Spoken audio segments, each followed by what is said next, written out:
Hello friends, welcome to Mathophysics. आज का chapter number 9 है। हम स्टार्ट करते हैं force and laws of motion. ठीक है, तो सबसे पहले हम बात करते हैं फोर्स क्या होता है।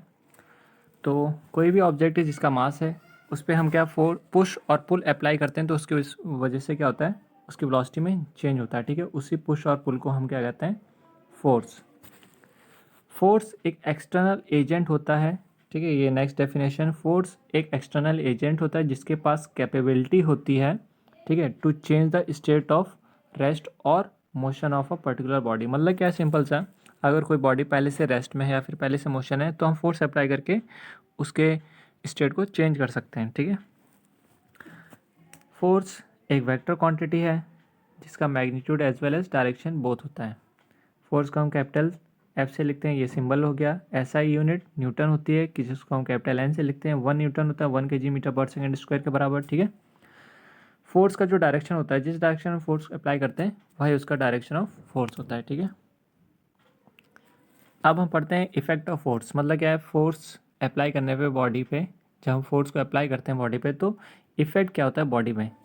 ठीक है, तो पहला क्या है, अगर कोई बॉडी पहले से रेस्ट में है तो हम फोर्स अप्लाई करके उसको मूव करा सकते हैं। सेकंड क्या है, अगर कोई बॉडी पहले से मूव कर रही है, ठीक है, तो हम फोर्स अप्लाई करके उसको स्लो डाउन या फिर उसकी वेलोसिटी को, मतलब उसको रेस्ट में ला सकते हैं। ठीक है, थर्ड क्या है, अगर कोई बॉडी मूव कर रही है तो हम उसकी फोर्स अप्लाई करके वेलोसिटी को बढ़ा सकते हैं, मतलब एक्सीलरेट करा सकते हैं बॉडी को। ठीक है, फोर्थ, अगर कोई बॉडी पहले से मूव कर रही है तो हम फोर्स अप्लाई करके उसके डायरेक्शन को चेंज कर सकते हैं along with its shape and size. Force को हम दो कैटेगरी में डिवाइड करते हैं, balanced and unbalanced force. Balanced force क्या होता है, नेट फोर्स जो होता है ना टोटल बॉडी पे, वो क्या होता है, ज़ीरो। अनबैलेंस्ड में क्या होता है, जो नेट फोर्स या टोटल फोर्स जो होता है बॉडी पे, वो does not equals to zero होता है। ठीक है, इसका हम एक पिक्चर की हेल्प से समझते हैं।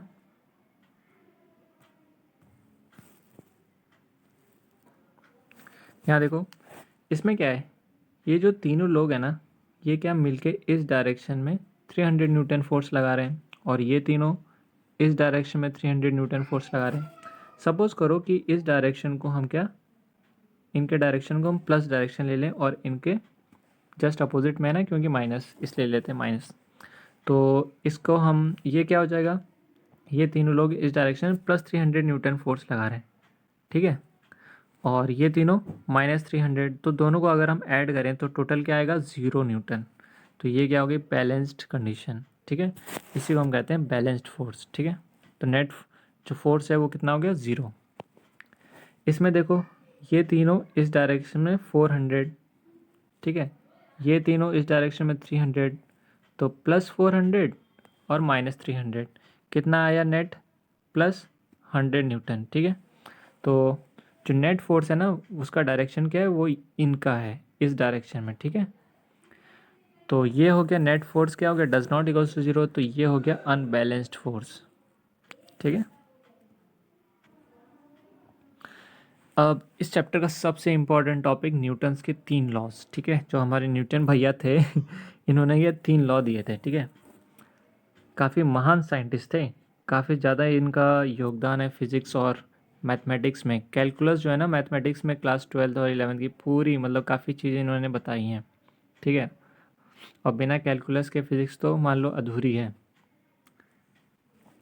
तो पहला लॉ ऑफ मोशन, इसको हम क्या, लॉ ऑफ इनर्शिया भी कहते हैं। सेकंड लॉ ऑफ मोशन, इसको हम लॉ ऑफ मोमेंटम भी कहते हैं। ठीक है, थर्ड लॉ ऑफ मोशन, जिसको हम एक्शन रिएक्शन लॉ भी कहते हैं। तो फर्स्ट लॉ की बात करते हैं। तो फर्स्ट लॉ ऑफ मोशन के अकॉर्डिंग क्या है, कोई अगर बॉडी पहले से रेस्ट में है या फिर यूनिफॉर्म मोशन में है, ठीक है, तो वो क्या अपने स्टेट में रहना चाहिए। ठीक है, मतलब रेस्ट में है तो रेस्ट में रहना चाहिए, अगर मोशन में तो मोशन में रहना चाहिए। ठीक है, तो जब तक क्या उस पर एक अनबैलेंस्ड फोर्स अप्लाई नहीं होता। ठीक है, एग्जाम्पल में समझते हैं। ये जो यहाँ पे एग्जाम्पल लिखा मैंने नीचे, ठीक है, इसमें क्या है, अगर सपोज करो एक कार है जिसको तुम ड्राइव कर रहे हो, ठीक है, तो हमारी बॉडी क्या है, कार के रिस्पेक्ट में रेस्ट में है। तो हमारी जो बॉडी है उसकी, मतलब प्रॉपर्टी ऑफ इनर्शिया के अकॉर्डिंग हमारी बॉडी जो है वो रेस्ट में रहना चाहिए। लेकिन हमने क्या किया, हमने ब्रेक अप्लाई किया, तो इसका मतलब कि हमने एक एक्सटर्नल फोर्स अप्लाई कर दिया बॉडी पे, तो उसकी वजह से होता है कि हम आगे की तरफ मूव करते हैं, ठीक है, आगे की तरफ झुकते हैं। तो एक्सीडेंट ना हो, मतलब कोई डेंजर ना हो, ठीक है, हमारी बॉडी को कोई हार्म ना हो, इसकी वजह से हम क्या करते हैं, सीट बेल्ट पहनते हैं, ठीक है, जब भी ड्राइव करते हैं। यहाँ पे देखो ज़रा, इनर्शिया क्या होता है। कोई भी ऑब्जेक्ट है, ठीक है, उसकी एक नेचुरल टेंडेंसी है, वो हमेशा क्या अपने स्टेट में चेंज होने का अपोज करती है, ठीक है, मतलब कि अगर वो रेस्ट में तो रेस्ट में रहना चाहती है, अगर मोशन में है तो मोशन में रहना चाहती है। उसी टेंडेंसी को हम, बॉडी की नेचुरल टेंडेंसी को हम इनर्शिया कहते हैं, ठीक है। मास क्या होता है, mass is a measure of its inertia, ठीक है। इसकी एसआई यूनिट क्या होती है, केजी। तो एक बात याद रखना, कोई भी बॉडी है जिसका जितना ज़्यादा मास होगा, ठीक है, उतना ज़्यादा क्या होगा, इनर्शिया होगा, ठीक है। Which of the following has more inertia. एक रबर बॉल है और एक स्टोन की है, सेम साइज़ है दोनों का, ठीक है। तो जाहिर सी बात है कि जो स्टोन है उसका मास क्या है, रबर बॉल के रिस्पेक्ट में ज़्यादा है, तो जो स्टोन होगा उसका जो इनर्शिया है वो क्या होगा, रबर बॉल से ज़्यादा होगा। एक बाइसिकल है और एक ट्रेन है, तो ट्रेन का मास ज़्यादा है बाइसिकल के रिस्पेक्ट में, तो उसका जो इनर्शिया होगा वो क्या होगा, ज़्यादा होगा, ठीक है। थर्ड क्या है, एक 5 रुपये कॉइन है और एक 1 रुपये कॉइन है। तो सिंपल सी बात है, जो 5 रुपये कॉइन है वो क्या होता है, मोर हैवियर देन 1 रुपये कॉइन होता है, तो उसका जो इनर्शिया होगा वो क्या होगा, ज़्यादा होगा।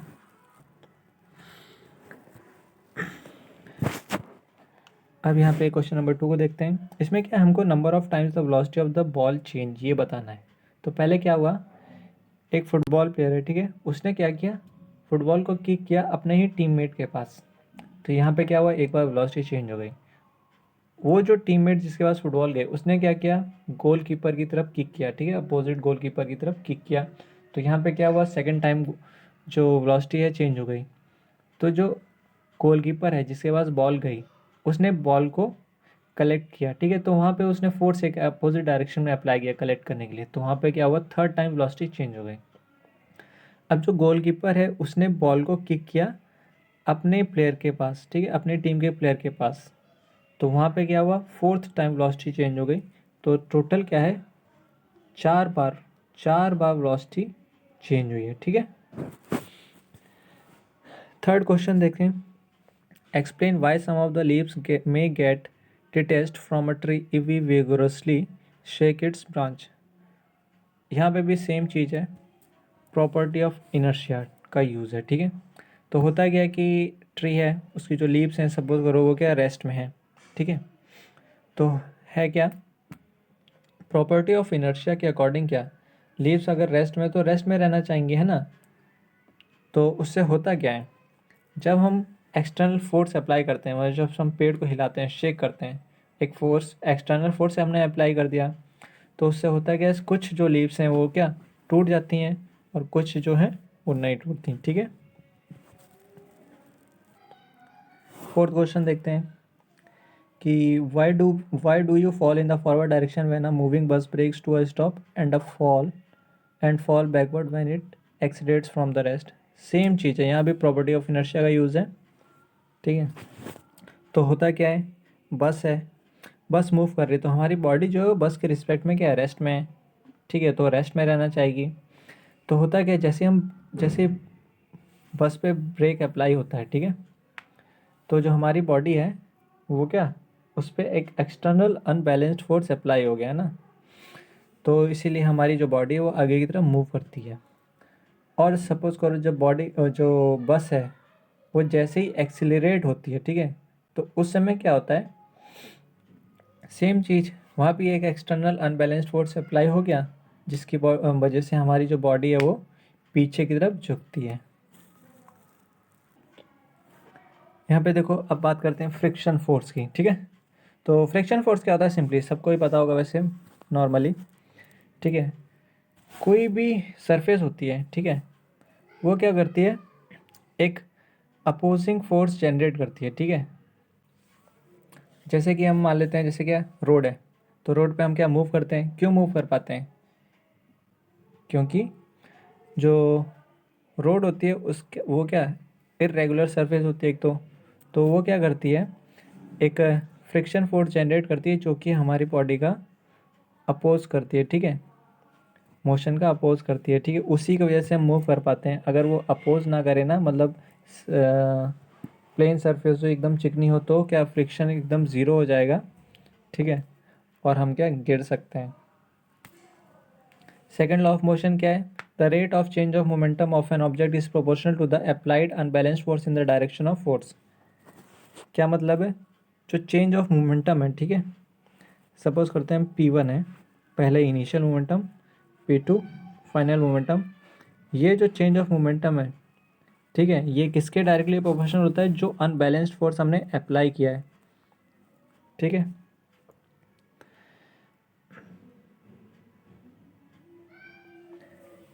जो मोमेंटम है वो क्या होता है? मोमेंटम किसी भी ऑब्जेक्ट का क्या होता है? सिंपल सा,